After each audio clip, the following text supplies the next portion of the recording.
So in the previous class, we had seen a simplified version of Newton-Raphson load flow. In fact, Raphson load flow, you find enough material online, so you can go for self-study also. There are a lot of videos on YouTube also on those topics. But then when I searched in YouTube about fast decoupled load flow, not many lectures are there, and whatever lectures are there, they are not that much detailed. So maybe because this is a just an additional concept on NR, or I don't know, they were not that much of interest in having. But then I thought since this is not a good video on this fast decoupled load and QK, so we had written many times this equation, and we had derived it also. And by now you should be able to know this by heart. So this is summation of I equal to 1 to n yki vi vk, and then cos of theta ki plus delta I minus delta k. So this equation we have derived it several times before, and I repeated multiple times, this is important. For Gauss-Seidel load flow we use this equation, for Newton-Raphson load flow we use this equation, and even for fast decoupled load flow we are using this. So let me remind you, K is any bus. So K can be 1, 2, 3, 4, anything like that. Yki is the magnitude of the Yki element in the Y bus matrix. Vi is the magnitude of bus I voltage. Vk is the magnitude of bus K voltage. And theta Ki is the angle of the Ki element of the Y bus. And delta I, as you know, is the angle of bus I, and delta K is the angle of bus K. So this we had seen it several times. These three are not complex numbers, they are just the magnitudes, and these are the angles. And this entire is a real power equation. Reactive power equation is exactly same, or it's actually similar. So that is I equal to 1 to n. So this part is same, Yki, Vi, Vk. Here instead of cos, we'll get sine.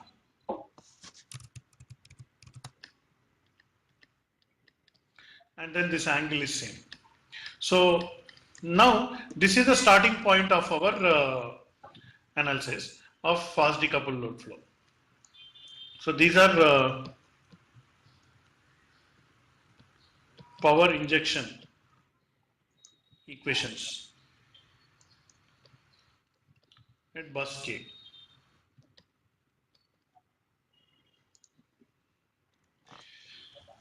Now, what we tried to do in Newton-Raphson load flow was find a Jacobian matrix. So, for example, you have a system, you have unknown states, and for that unknown states, you choose the appropriate Pk and Qk functions, and then write the Jacobian matrix. So, the Jacobian matrix would look something like this. So, delta P, delta Q is equal to the full Jacobian matrix multiplied by delta delta and delta V. So this is from Newton-Raphson load flow.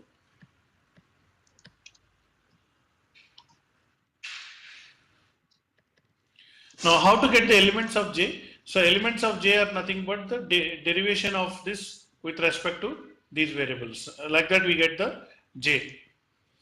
And in the last class we had seen that the J will have off diagonal elements are close to 0. So in a transmission system,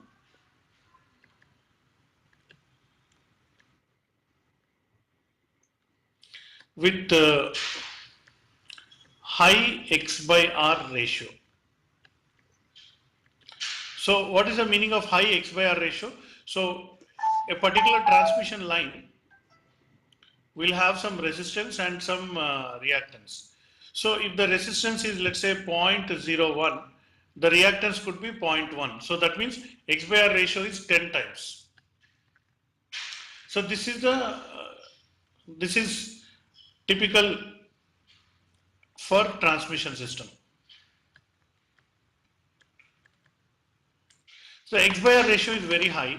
So therefore the angle for that Y bus will be close to 90 degrees, and also certain assumptions can be made based on this.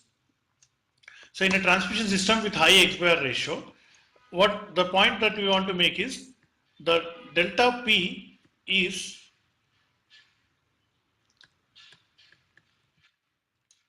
not very much affected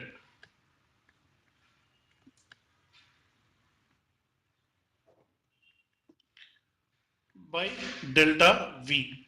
That means if I change the voltage at any bus, the power injection at the another bus not that much affected.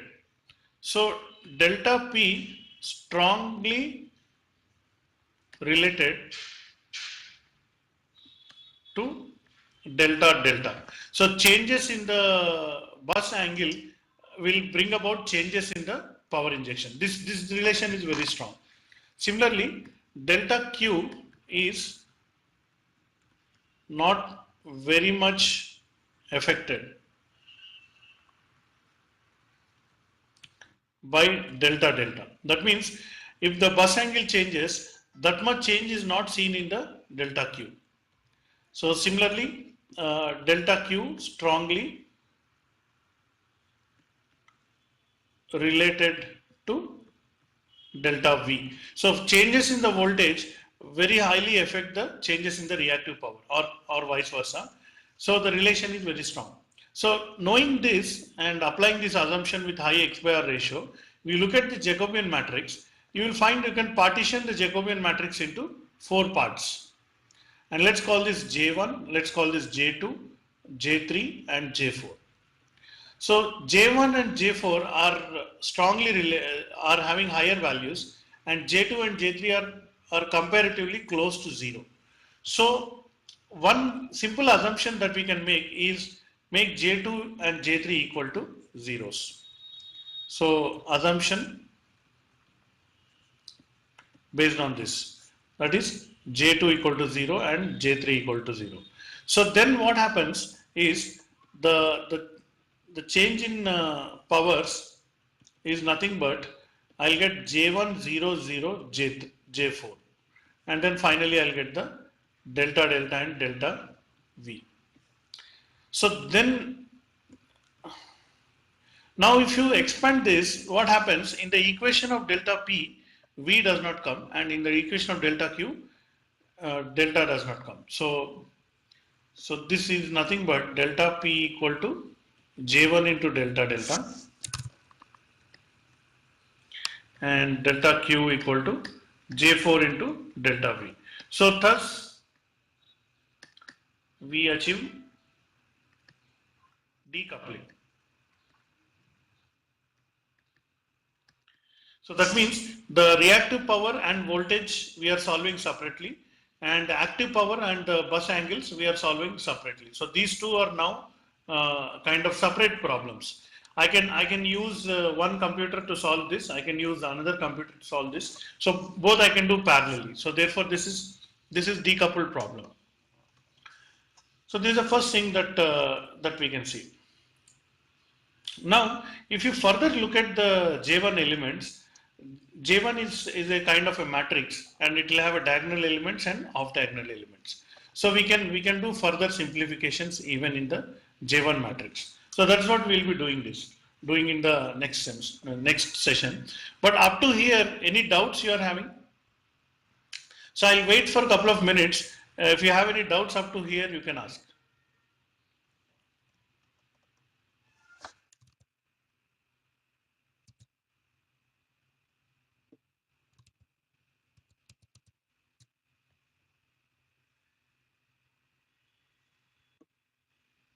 About what we did in lecture number 6. So today we are in lecture 19. So I'm just sharing the lecture notes of lecture number 6. So if you can recollect what we had done. So on your screen, this was the lecture notes of lecture 6. So we started by taking a topic of, so this was on 8th December, 2 sources connected by one line. So I have taken one single transmission line, this one, and there's a one source here, there's another source here, and how the power is flowing is what we wanted to see. And when we go down,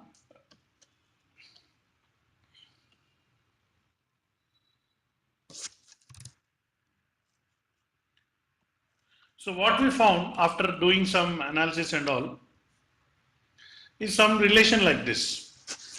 So here the angle is changing from 1 degree to, sorry, this is active power. So active power, how it is varying with respect to, so the red line is active power and the blue line is reactive power. So the active power is varying with changes in the angle, but whereas the reactive power is not varying. Whereas if you go down, here you see the red line is straight and the reactive power line is moving. So this is with the changes in the voltage. So I hope you recollect this. When I change the voltage from 0.8 per unit to 1.2 per unit, the reactive power is varying and active power is not varying. So this is the decoupled nature of a power system. That's what we are taking advantage of in developing the decoupled load flow. So anyway, let me come back to our lecture.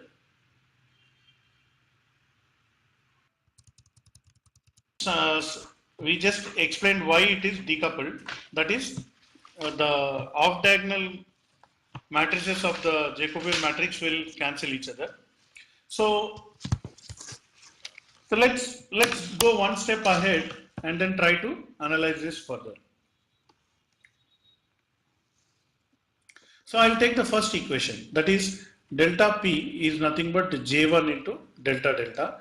If I write it, delta P is nothing but partial differentiation of power with respect to partial differentiation with respect to delta. So this is a matrix and like this. So all the time remember that these are all vectors. So this is the vector, this is the vector and this is the matrix. And the elements of this matrix are nothing but the choice of P and delta will give that.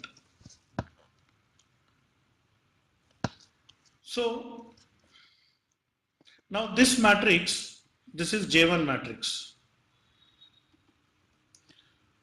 So I want to know what is the diagonal elements of .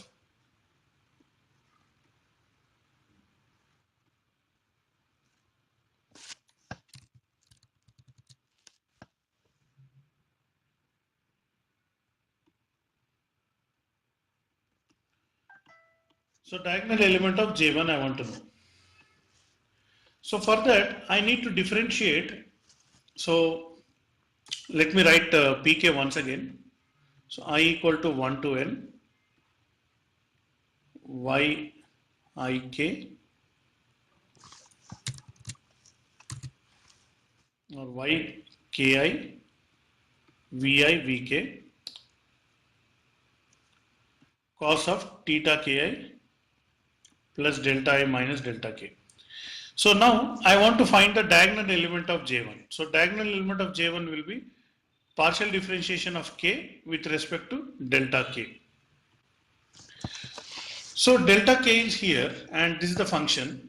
So delta k is there in every summation term, because when I sum it I equal to 1 to n, delta k is going to be there in every term, except in one place where delta k and I will become k and then these two will cancel out each other, except that term, every term will be there. So what I will do is I'll just simply take all the terms, only that I should not be equal to k. So this is the condition. So then I get yki, vi, vk. Now differentiation of cos is sine. Sorry, differentiation of cos is minus sign, but because there is a minus here for delta k, that minus will get cancelled. So I get something like this. So this looks very similar to expression of q, but only one term is missing, I equal to k. So I not equal to k. So I have to consider all except for I equal to k. So now if I do one further step, simplification. So if I take all steps including I equal to k, that k I will subtract later. So that is vk.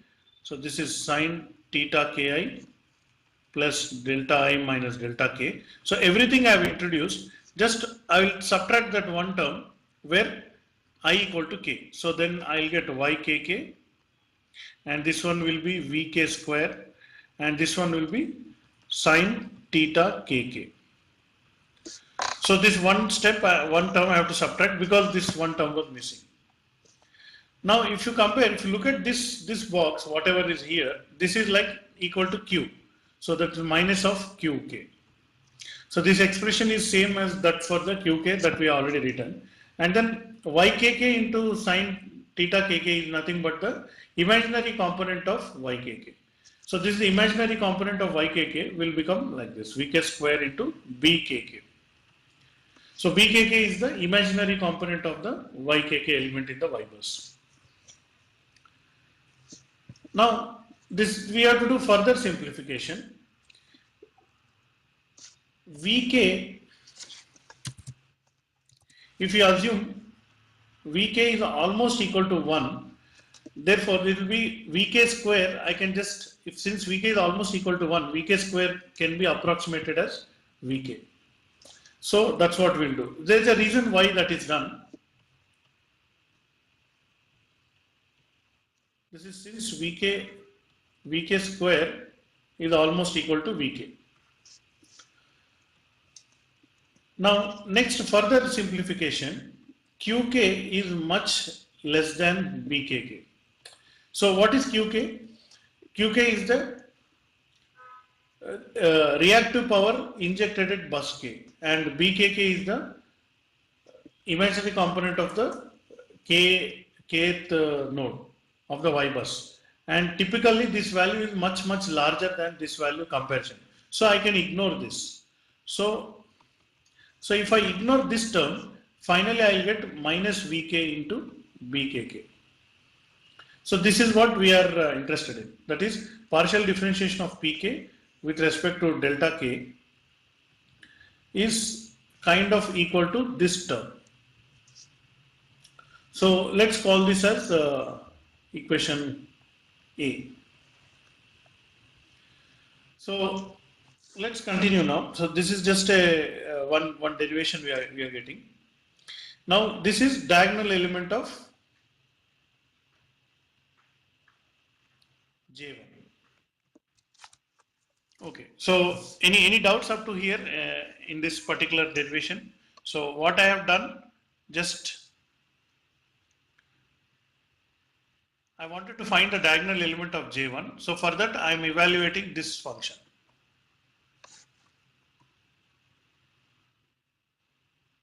So I'll just wait for a minute. If you have any doubts, you can ask.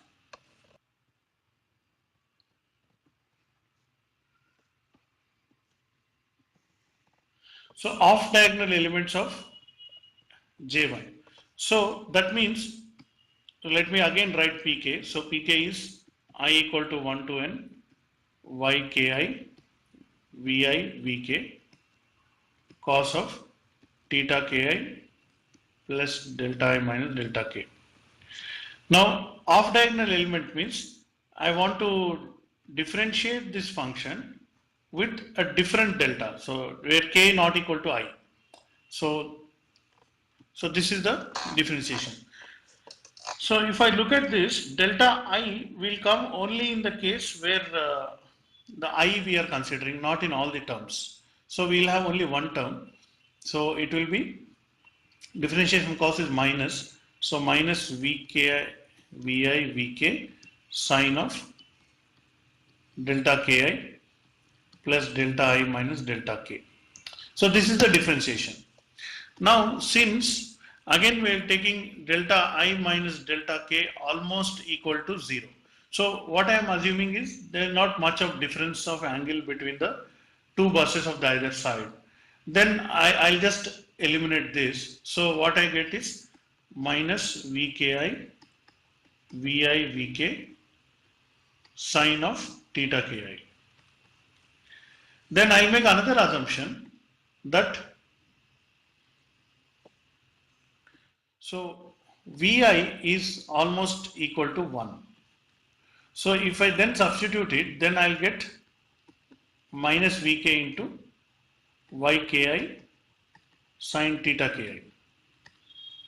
So this Yki sine theta Ki is nothing but the imaginary component of the Yki element. So that will be minus Vk into Bki. So this is dou Pk by dou delta I. So I got the another important equation. So let's call this equation B. So now if I compare equation A and equation B,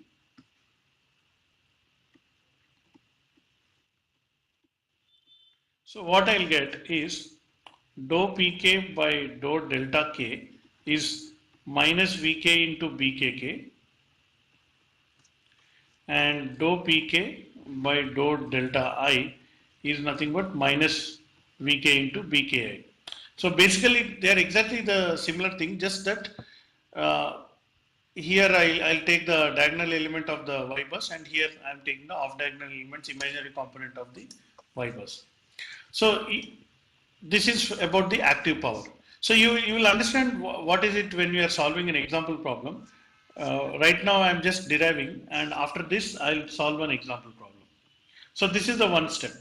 So how it is written is something like this. So this one you can write it like this: delta pk. So this dou pk will become delta pk, and this vk will come this side, is equal to this delta k will go to the other side into a matrix called B dash. So minus also will be there. Matrix of imaginary components.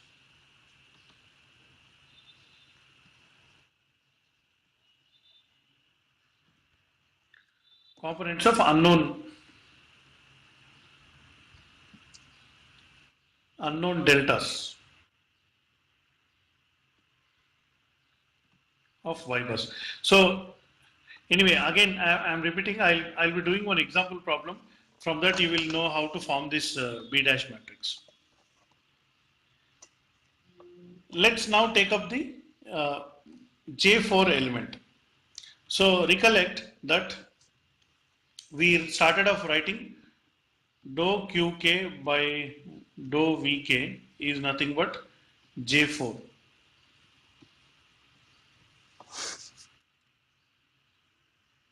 In fact, I had written something like this: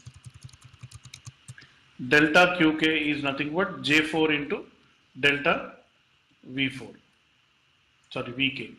So now I am interested in the elements of J4. So I'll write diagonal elements of J4.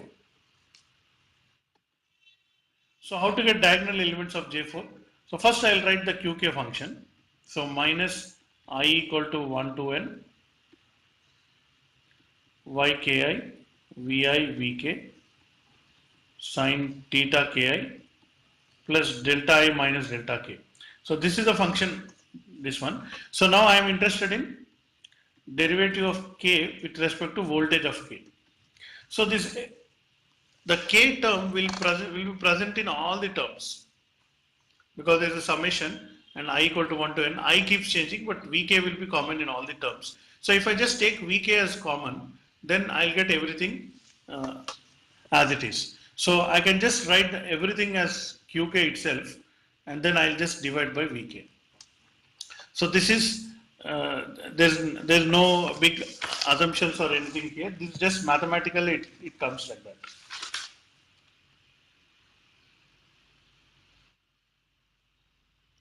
Except there is one place there will be a problem. So otherwise, instead of taking the direct step, let me take that the intermediate step also. There is nothing but I want to differentiate this. At one point you will get vk square term. So I equal to 1 to n yki vi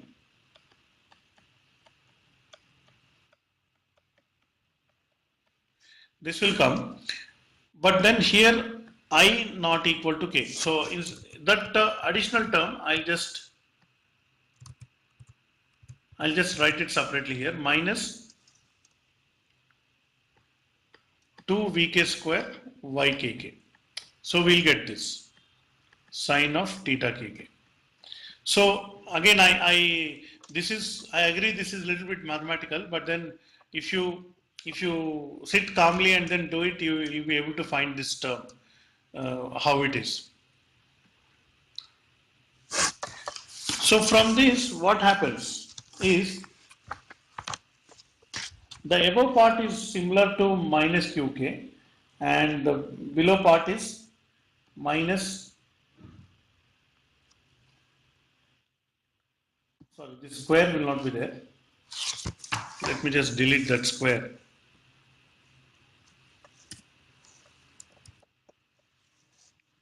So minus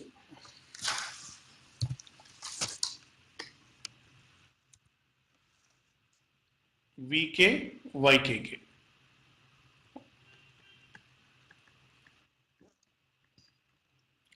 This I can further write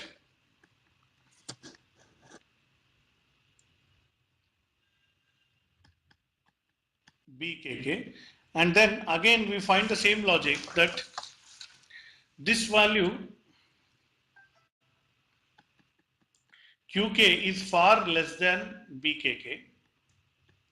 So therefore I can neglect this term. So I'll just simply get Vk Bkk. And finally I'll get this diagonal element. So this one, let's call it as equation C. Now I'm interested in off diagonal elements of J4. So the off diagonal elements of J4 are again something like this.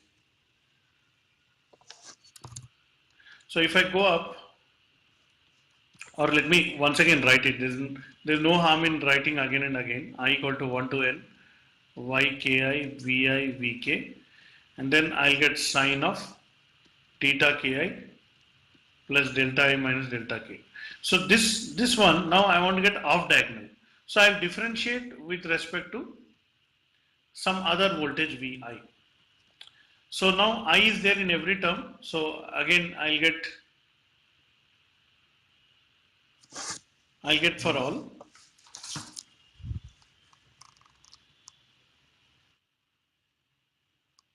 So from that again we make the same assumption.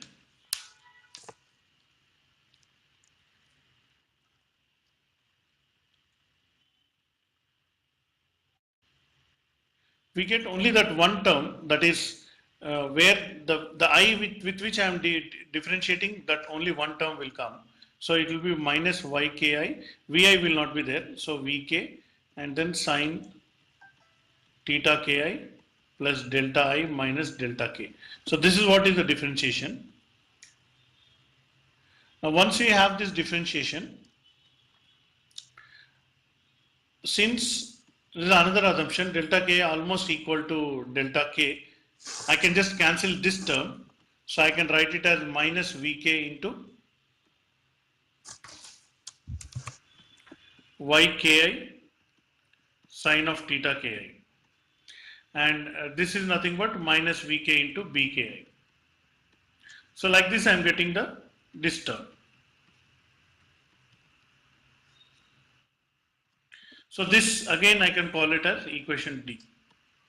So luckily, so everything is very similar. So you look at this one, it is similar to this one. Just this will simplify the formation of the Jacobian matrix. So I'll get it like this now finally. By combining the above two, I can write delta Q by delta V is equal to minus Vk into B double dash. So B double dash is those imaginary components of only those matrices where I don't know what is delta V. So now I can just rearrange this. I'll get delta Q by Vk is equal to minus B double dash into delta V. So this is another matrix. So using this, so let's call it equation 1, and Earlier we have derived one.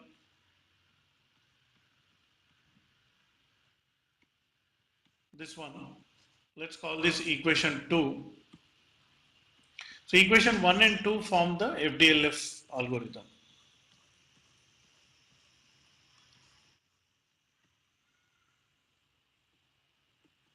Equation 1 and 2 forms FDLF load flow. So, of course, first time when you look at the derivation, you will not understand it. I agree, more than 90% of students might not have understand what I have done. But if you sit back and then spend some time and write it down yourself, also refer to any textbook, any power system textbook will have the same derivation. You will be able to get the concept. Now, I would like to go for an implementation. I will actually take a 3-bus system and explain how this thing work. We will also write a code, and then we'll hopefully that will improve your understanding. So meanwhile, since I had given the derivation of FDLF, up to here, does anybody have a doubt? So I'll just wait for a couple of minutes. If you have any doubts, you can ask now. Otherwise, I will continue with the example problem. Just taken one example. This is actually example from Hadi Sadat's textbook, example 6.12. So let me explain the problem. The problem is like this: 3-bus system is given as follows. So this is bus 1, this is bus 2, and this is bus 3.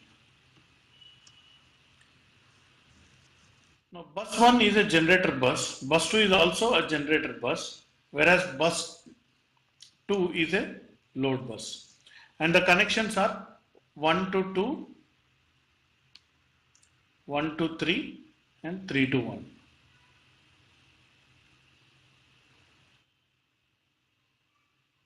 So these are my connections. The impedances are given 0.02 plus J 0.04, 0.0125 plus J. I'm sorry, I'll write it on the other side.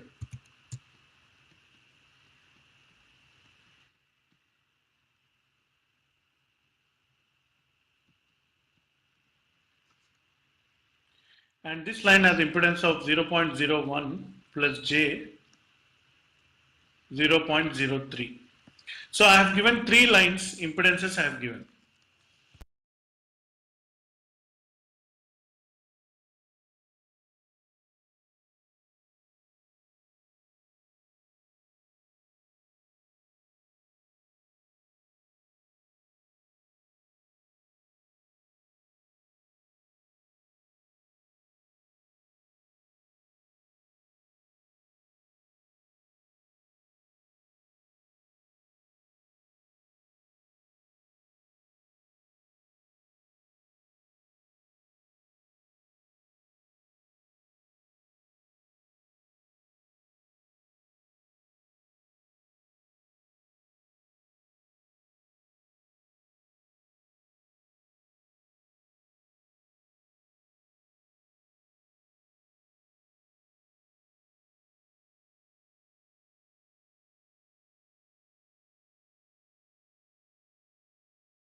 Here, V2 and delta 2 are unknowns.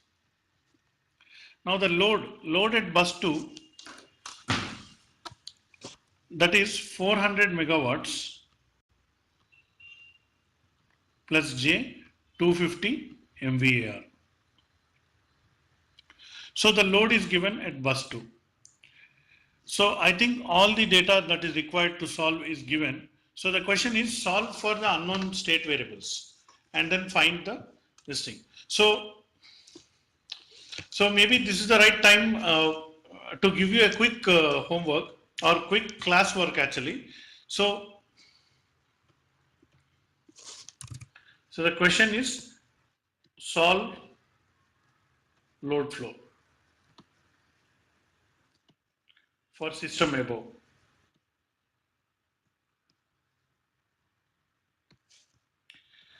So now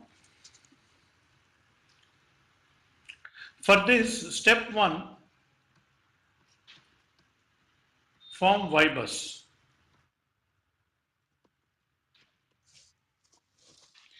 So can you, we had several times we had done this. So can you form Y bus? I'll also help you a little bit. I'll just simply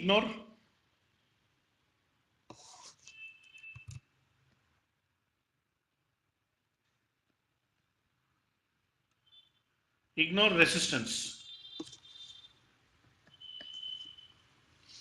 That means you just ignore this, consider this is equal to 0, consider the resistance equal to 0, and consider this resistance also equal to 0.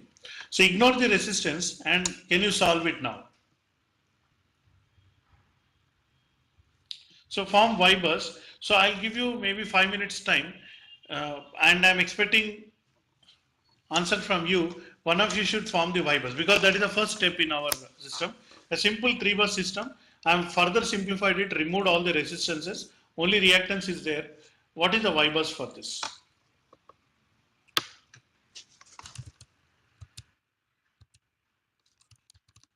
So can you take 2 minutes and try to solve it?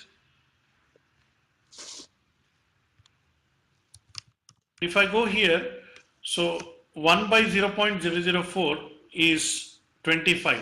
So this will be minus J25. This is admittance. So this is all admittances. This is bus 1, bus 2 and bus 3. And 1 by J 0.0025, it will be minus J40 and this will be minus J 33.33. So once I have the admittances, then I can form the Y bus. So what is Y bus? So the off diagonal element, this will be J25, this will be J40. Oh, sorry, this is J33.33 and this will be J25, J33.33 and therefore this will be minus J58.33. Whereas this element will be J40 and this element will be J40. So therefore this will be J65 with minus sign and this will be minus J73.33. So I got this solution.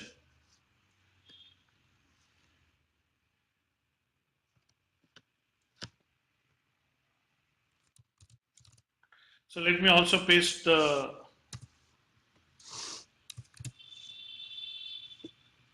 solution submitted by one of the colleges.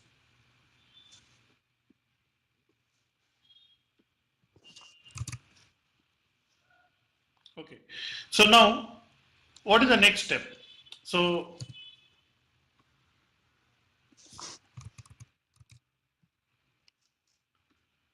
FDLF step 2.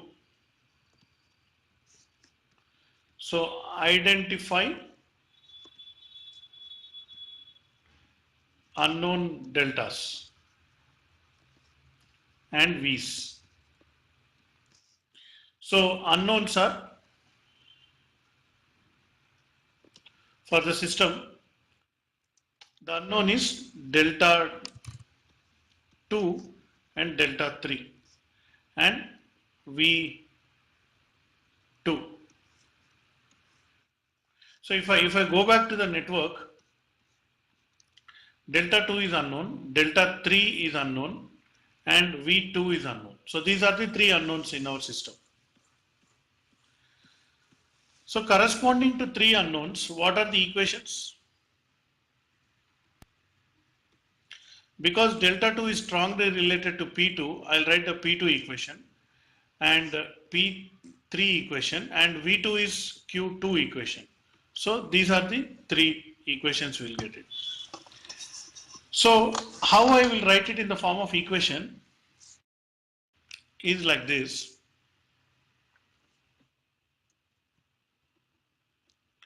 Delta P2, delta P3, delta Q2 is nothing but some matrix. So of course this part is called B dash and this part will be B double dash, and here it will be 1 by Vk for all, and this will be delta 2,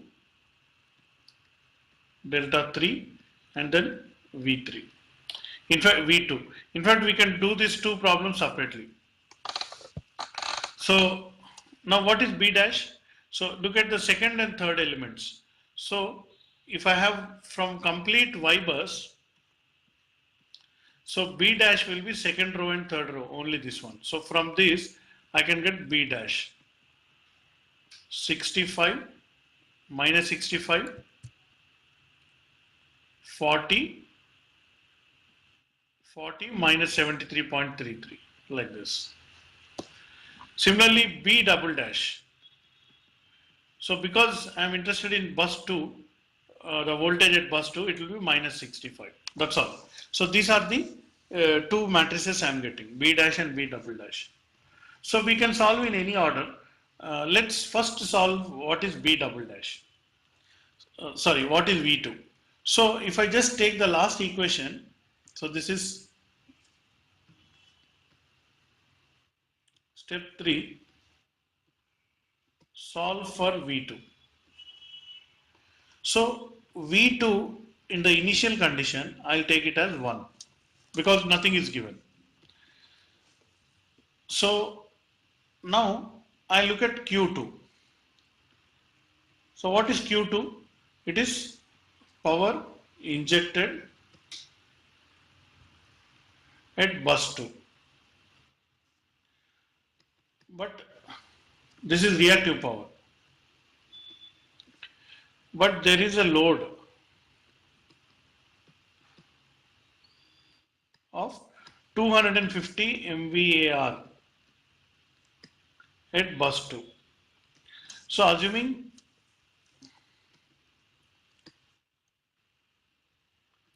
assuming 100 MVAR as my base,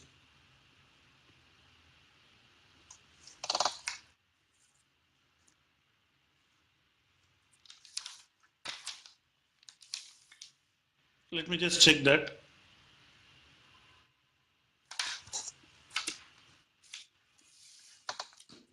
So if I assume 100 MVAR as my base quantity, then my per unit value will become, therefore Q2 will become minus 2.5 per unit. So why there is a minus sign? Because it is a power demand, the power is going out of bus 2. So Q2 is minus 2.5 per unit. So this is Q2 given value. Now what is Q2 calculated value? So I'll say delta Q is not Q2 is nothing but Q2 given value minus Q2 calculated value. So we need to write an expression for Q2 to calculate the value of Q2. So let's write that. So what is Q2?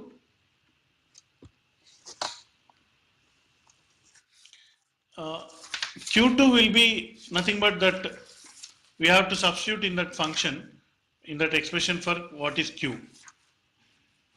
So I'll shortly do that. This is minus V2 V1 Y21 sine of theta 21 minus delta 2 plus delta 3 minus V2 square Y22 sine of theta 22 and minus V2 V3 Y23 sine of theta 2 3 minus delta 2 plus delta 3. So this is the expression for Q2. So from this, I'll get the Q2 calculated value. So I'll just write 2C for calculated value. Then if I divide, if I subtract, then I'll get the delta Q2. And delta Q2 is nothing but minus B double dash into delta delta. So from this, I can get delta V2.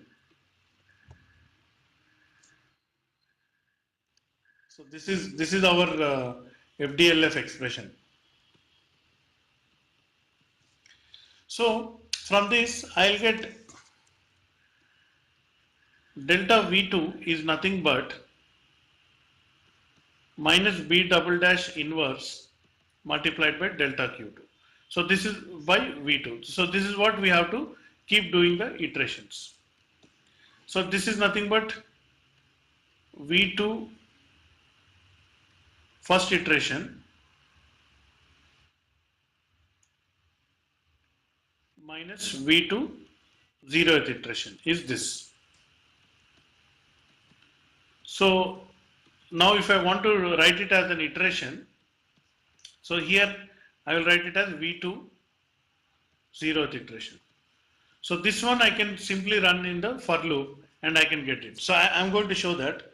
So V2 of 1 is equal to V2 of 0 minus B11 into this. And delta Q2 is nothing but Q2 scheduled minus Q2 calculated. So divided by V2.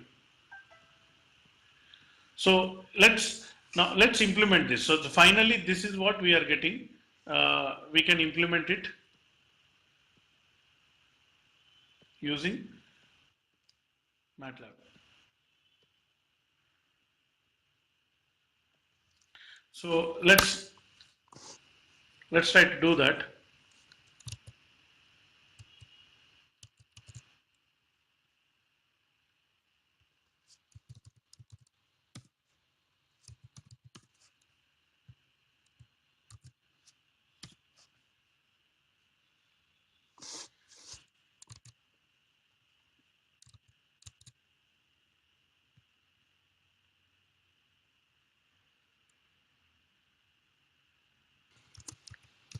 I hope you are able to see this. The same expression that we just entered in the class notes, I'll just enter it as a formula here. So minus V2 into V1 into Y21 into sine of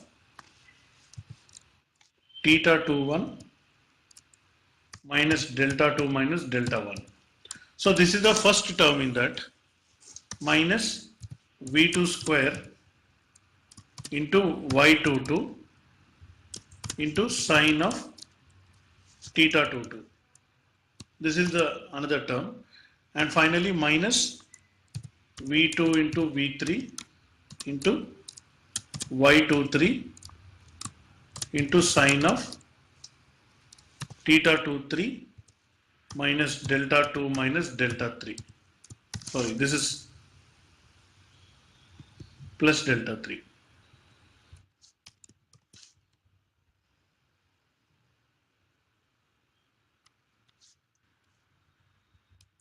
This is plus delta 1.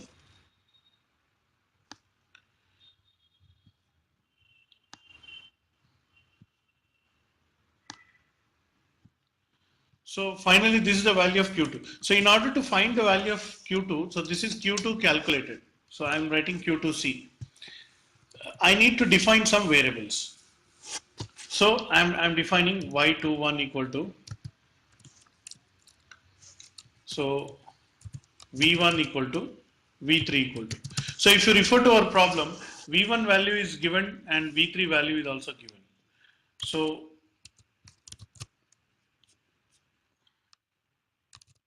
the V1 value is 1.05 and V3 value is 1.04. So these values are given in the problem.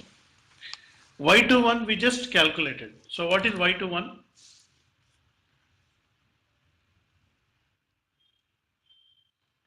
that is 25. Because we calculated the y bus, so from that I am writing. Next, T21 is nothing but the theta in this one, that is nothing but pi by 2, 90 degrees. Next, D2 and D1. So D1 we already know, that is 0 degrees, because it's a slack bus, delta 1 is 0. So I am using D1 for delta 1. Now these are initial values.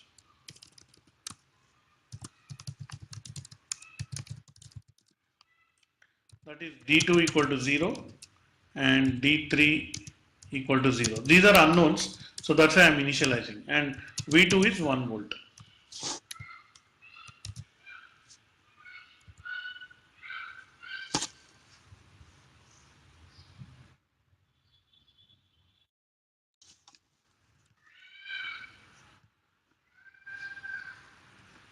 Next, let me continue entering the known values. This I require, theta 23 also I require. So theta 22 is minus pi by 2 and theta 23 is pi by 3, pi by 2.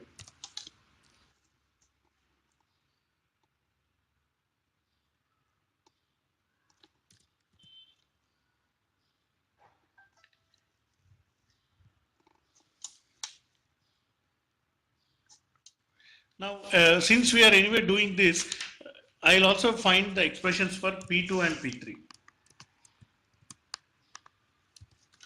So I want to calculate these values also. So what is P2 and P3?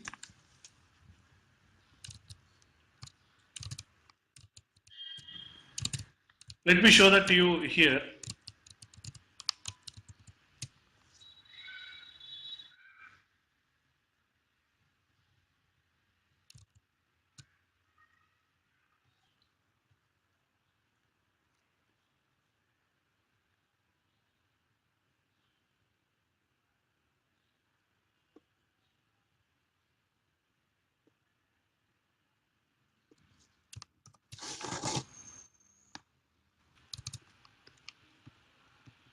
So we know that in general Pk is nothing but I equal to 1 to n Vki Vi Vk cos of theta ki plus delta I minus delta k. So this we know.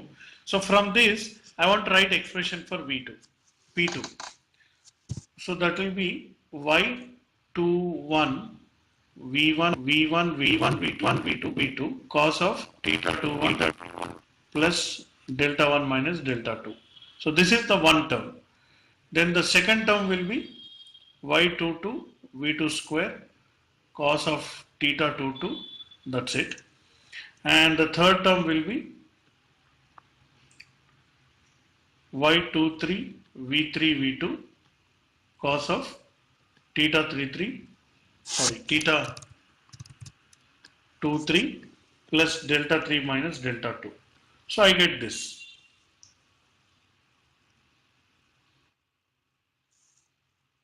So from this, if I substitute the values, I'll have more expressions. Anyway, so let's write for this.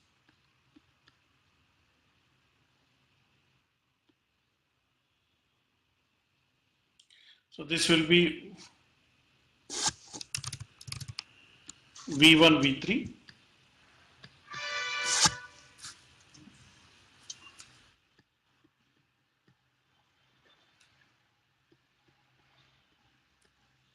then I have the second term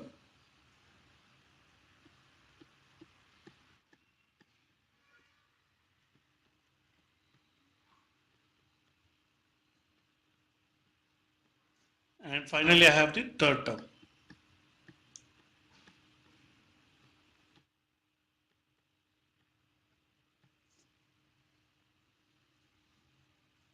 So for our problem, since we are neglecting resistance and all, so this cos of theta t3, that means cos 90 degrees, this term will become 0 and this term will become 0. So we'll have a slightly simplified version of P2. So that's what I'll write it. So this term will go to 0 and this term also will go to 0 because we are considering a simple electrical, the resistance we are neglecting. So let me write the value of P2.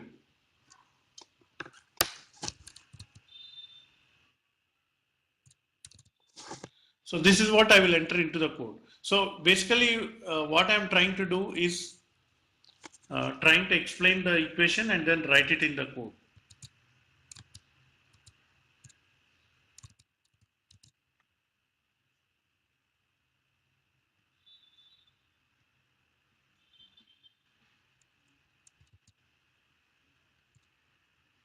So this is what I'll write it to into V1 into Y21 cos of theta 21 minus delta 2 plus delta 1. So this is the first term. Then I'll have the second term is anyway going to 0. So V2 into V3 into Y23 into cos of theta 23.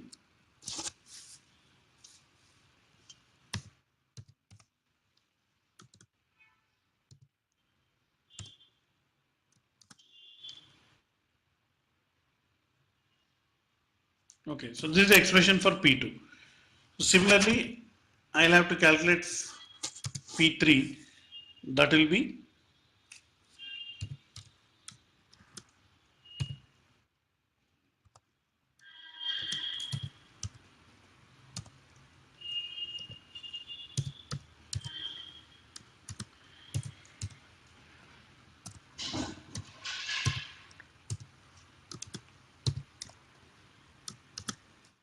this is the term plus V3 into V2 into Y32 into cos of theta 32 minus delta 3 plus delta 1 plus delta 2.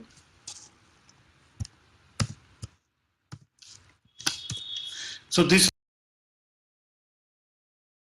from here everything will be easy. So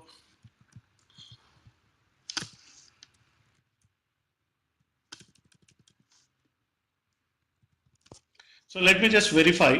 So V2 I have, V1 I have, Y21 also we have, theta 21 also defined. These are also defined. Okay, so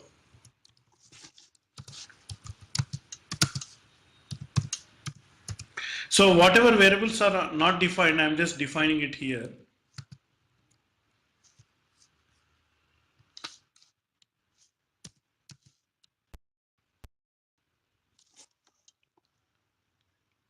Theta 31, theta 32 is also pi by 2.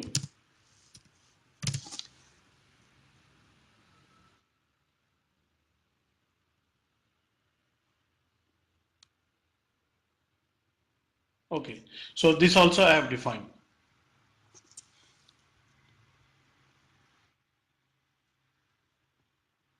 So just before going further,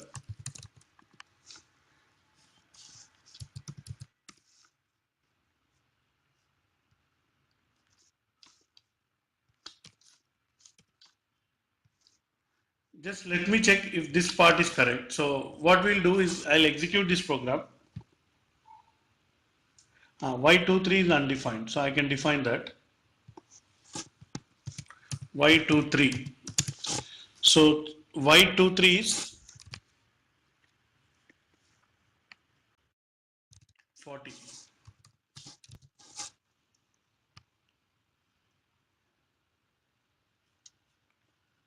Y31 is undefined. So let's define Y31. Y31 value is 33.33.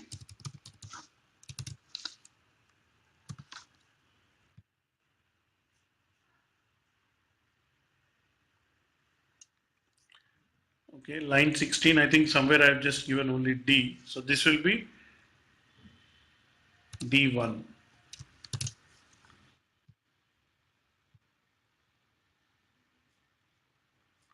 Y32. Y32 is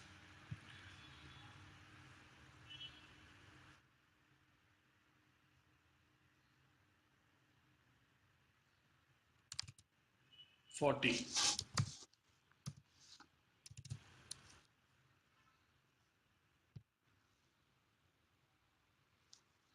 And finally Y22 also I have to define, that is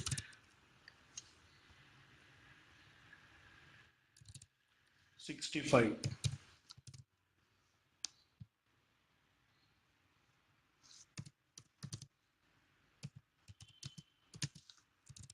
Y23 is again 40.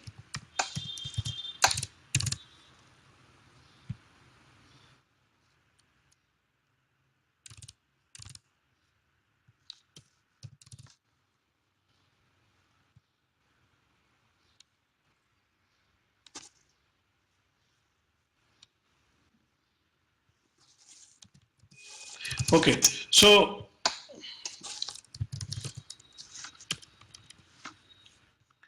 our program is running so far.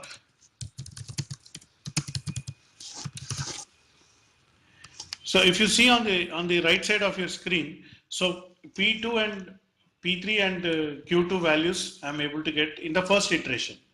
So this is what we wanted. So now we can repeat the iterations and then we'll be able to get it. So, so what is the next step? So next step is to define B dash and B double dash. So let me explain that first here.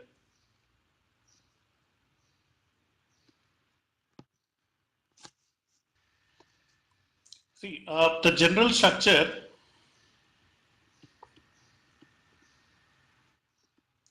of FDLF code will be something like this. So first I'll give all the input variables.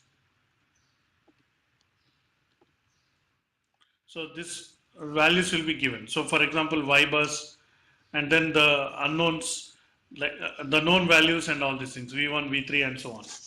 Once the input variables are given, then I'll define the initial conditions.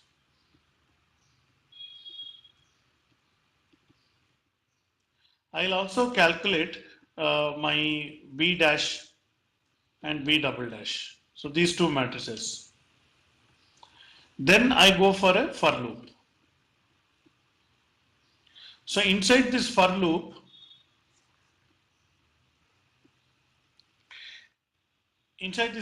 I'll calculate P2 calculated,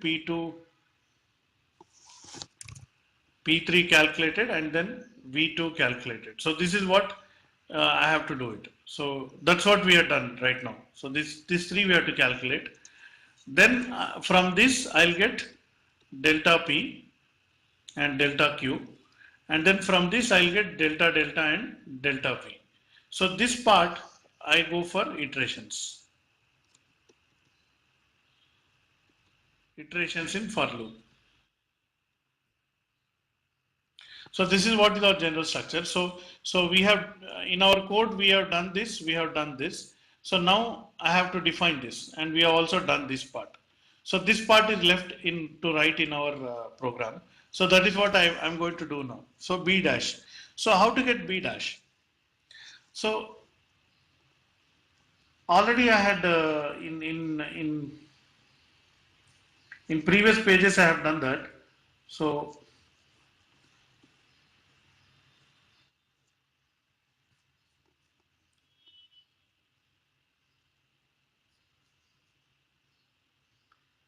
let me just check that where I have done. Yeah, so here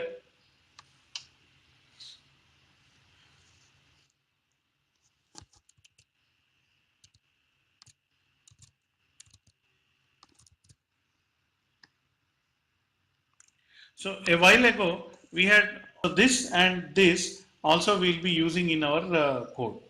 So let's do that.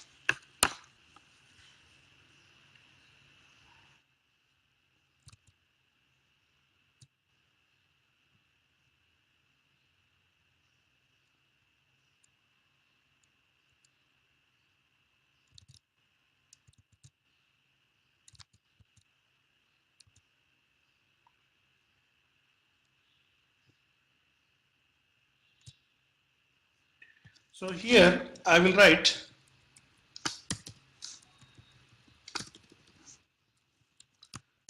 BD equal to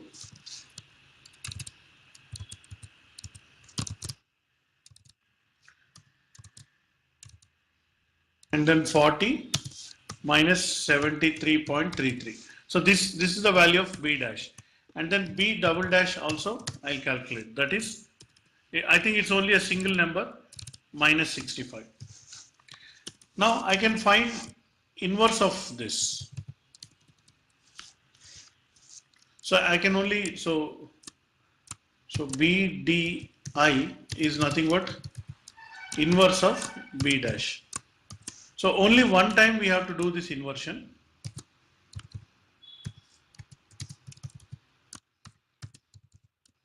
So these two matrices I am inverting, as you can see in the screen. So this part is also done. So now I can use my for loop. So I'm just running the iterations for 10 times, and in between I will just simply update the values.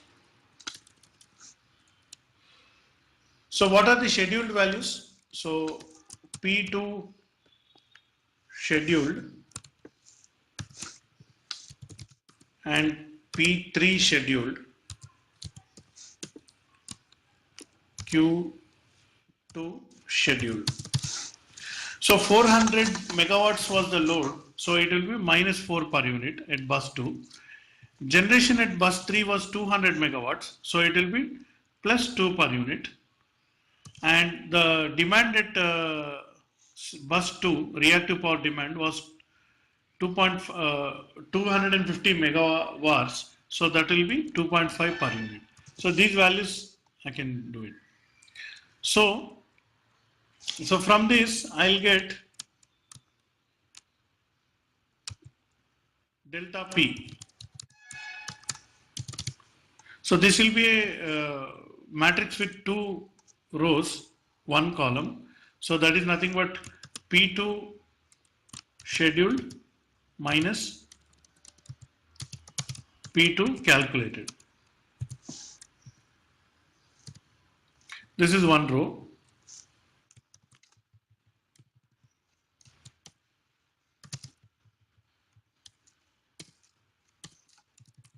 And similarly P2 P3 scheduled minus P3 calculated. So let me disable the for loop for the time being.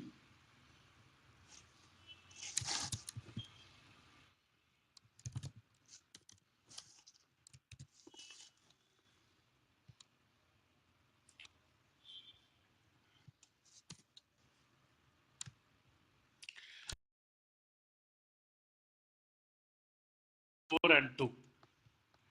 So this from this delta P, I'll find out delta. This is nothing but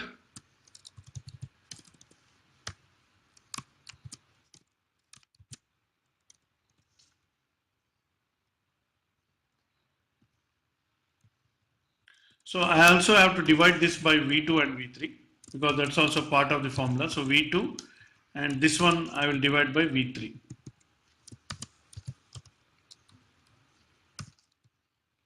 So the delta will be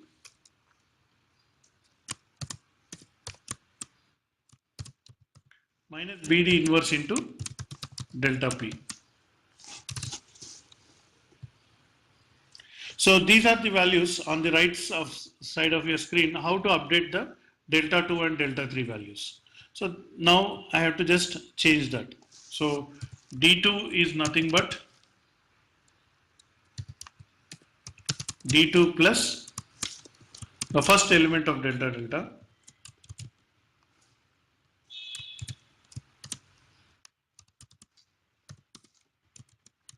Same way, delta 3 is nothing but the old value of delta 3 plus the second element of delta delta.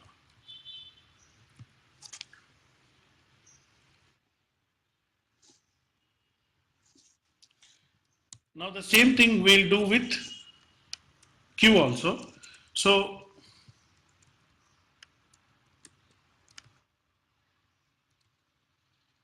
the same set of equations, delta Q is equal to Q2 scheduled minus Q2 calculated. So I get this.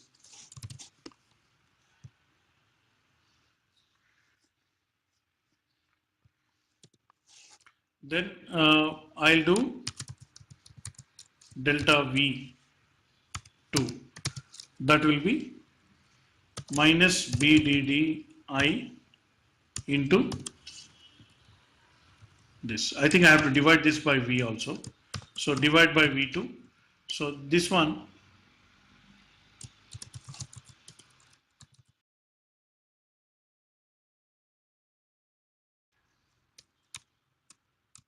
so finally I'll update the value of V2.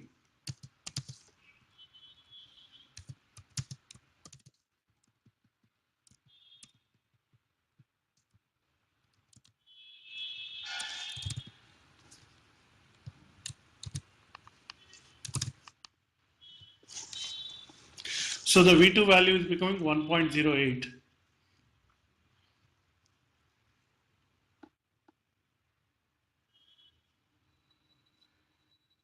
So I think now we have everything. Let me just now run it in the form of a for loop. So I'm just activating the for loop.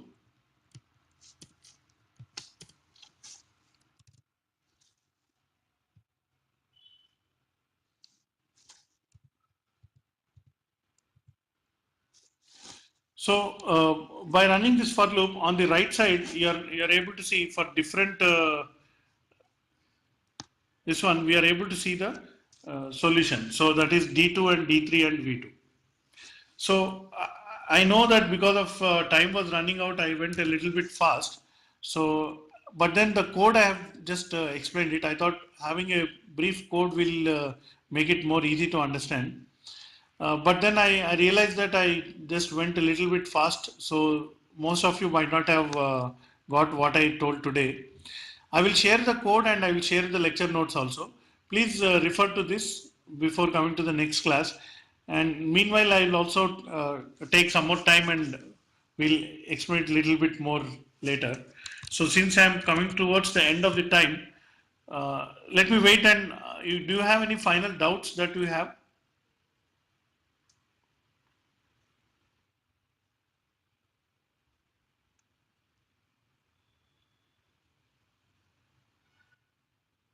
We'll just have to debug that code and then it will be nice. So I'll send the final video and final code so that you can practice it later. So if you don't have any doubts, we'll conclude the class here and we'll continue in the next class.